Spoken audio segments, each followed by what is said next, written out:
अध्याय शुरू करने से पहले चैनल को सब्सक्राइब कर ले। तो चलिए शुरू करते हैं। क्या आपने कुरुक्षेत्र में हुए युद्ध के बारे में सुना है? कहते हैं धर्म स्थापना के लिए लड़े गए उस युद्ध में इतने लोगों की जान गई थी कि वहां की मिट्टी रक्त से लाल हो गई थी।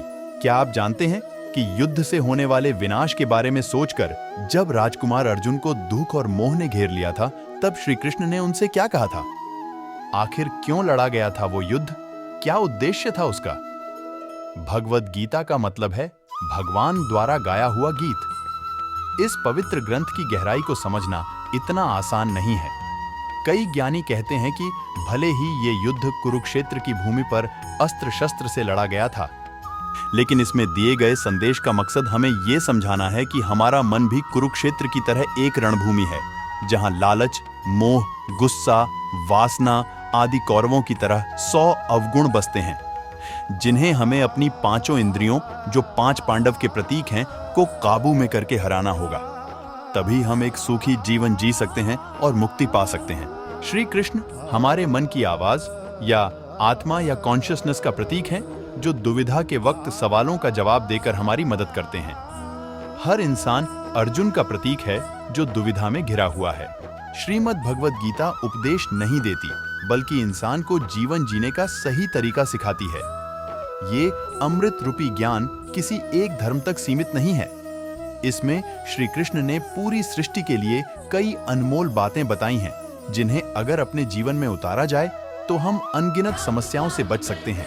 इस पवित्र ग्रंथ में आप ब्रह्मांड के उन रहस्यों के बारे में जानेंगे जिन्हें लेकर अक्सर हमारे मन में सवाल उठते हैं। कुरुक्षेत्र युद्ध के दौरान भगवान श्री कृष्ण ने जीवन से जुड़े कई अनसुलझे सवालों का जवाब दिए हैं। इस किताब के जरिए आप अध्यात्म को एक अलग नजरिए से देखने लगेंगे।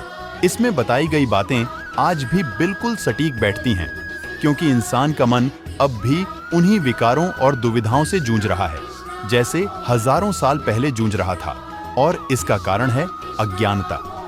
इसमें बताई गई बातें अज्ञानता को दूर कर मन में ज्ञान का दीपक जलाती है, जिससे इंसान सब कुछ साफ साफ समझने लगता है और उसका बेचैन मन शांत हो जाता है। इन बातों को आप अपने जीवन के हर पहलू में उतारकर परख सकते हैं। देखा जाए तो जीवन यात्रा एक समुद्र की तरह है, जिसमें हमें एक किनारे से दूसरे किनारे तक पहुंचना होता है।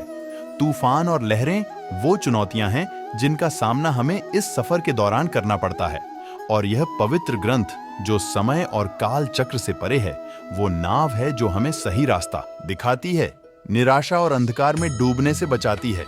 तो चलिए शुरू करते हैं, लेकर प्रभु का नाम। अध्याय 1 विषाद योग। कुरुक्षेत्र के मैदान में दोनों ओर सेनाएं तैयार खड़ी थीं। तनाव के कारण हवा में अजीब सा भारीपन था। एक ओर थे 5 पांडव भाई, जिनकी सेना में कई शूरवीर शामिल थे।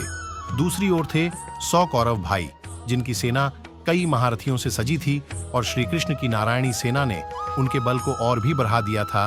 द्वारकाधीश श्री कृष्ण ने कसम खाई थी कि वो इस युद्ध में शस्त्र नहीं उठाएंगे, इसलिए उन्होंने अर्जुन और दुर्योधन को उनमें और उनकी नारायणी सेना में से एक का चुनाव करने के लिए कहा। अर्जुन ने श्री कृष्ण को चुना, क्योंकि अर्जुन उनके परम सखा था, इसलिए उनका मार्गदर्शन करने के लिए श्री कृष्ण उनके सारथी बने। युद्ध शुरू होने का समय हो रहा था। पांडु पुत्र अर्जुन की नजर सामने खड़ी सेना की ओर गई। वहां उन्हें अपने भाई, उनके बच्चे, गुरुजन और भीष्म पितामह दिखाई दिए। ये युद्ध किसी आम युद्ध जैसा नहीं था, जहां 2 राजा अपने वर्चस्व या राज्य के लिए लड़ रहे थे।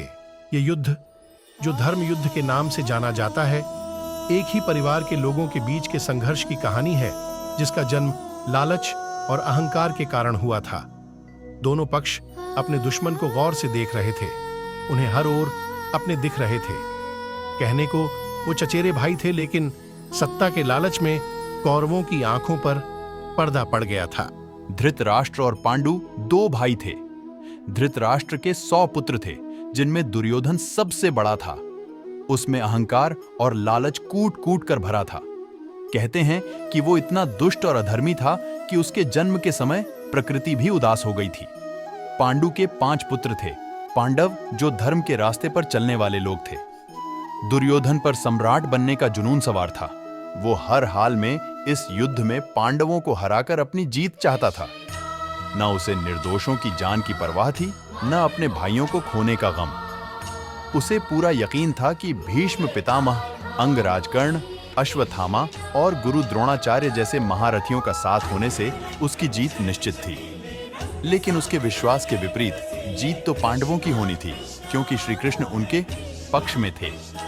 श्री कृष्ण धर्म के पक्ष में थे। पांडव पराक्रमी योद्धा होने के साथ बहुत ज्ञानी भी थे। वो ये युद्ध नहीं चाहते थे। वो सिर्फ 5 गांव का अधिकार चाहते थे, ताकि सब सुख शांति से रह सकें। लेकिन जब दुर्योधन ने भूमि का एक टुकड़ा तक पांडवों को देने से इनकार कर दिया, तब युद्ध के अलावा और कोई रास्ता नहीं बचा। भगवद गीता में ज्ञान का मतलब है इस शरीर, आत्मा और परमात्मा के तत्व को समझना। कौरवों की ओर से भीष्म पितामह ने सिंह की तरह गरज कर शंख बजाया। इसके बाद शंख, नगाड़े, ढोल सब एक साथ बज उठे, जिनके आवाज से भयंकर गर्जना हुई।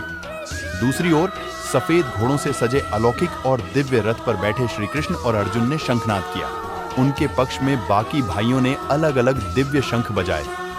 उन सभी के शंख की गूंज से धरती और आकाश दोनों कांप उठे। जैसे जैसे रथ आगे बढ़ने लगा, सामने अपने लोगों को देखकर अर्जुन का मन गहरे दुख से भर गया। जब उन्हें अपनी दुविधा का कोई जवाब नहीं मिला, तो उन्होंने श्री कृष्ण को अपने मन की पीड़ा बताई। मान्यता के अनुसार कहते हैं कि श्री कृष्ण जी ने समय को रोक दिया था और गीता का ये दिव्य संवाद श्री कृष्ण और अर्जुन के बीच में हुआ था। वहीं महर्षि व्यास ने संजय को दिव्य दृष्टि दी थी, जिसके जरिए वो हस्तिनापुर से कुरुक्षेत्र में हो रही हर घटना को देख सकते थे, सुन सकते थे। उन्होंने श्री कृष्ण और अर्जुन के बीच हुए इस संवाद और युद्ध का आंखों देखा हाल धृतराष्ट्र को सुनाया। श्री कृष्ण ने अर्जुन के बेचैन मन को शांत करने के लिए उनके हर सवाल का जवाब दिया, और तब ये महान ग्रंथ अस्तित्व में आया। तो ऐसे ही खत्म होता है अध्याय 1। मिलते हैं अगले अध्याय 2 में। अगर आपको हमारा वीडियो अच्छा लगा हो तो चैनल को सब्सक्राइब जरूर करें। धन्यवाद।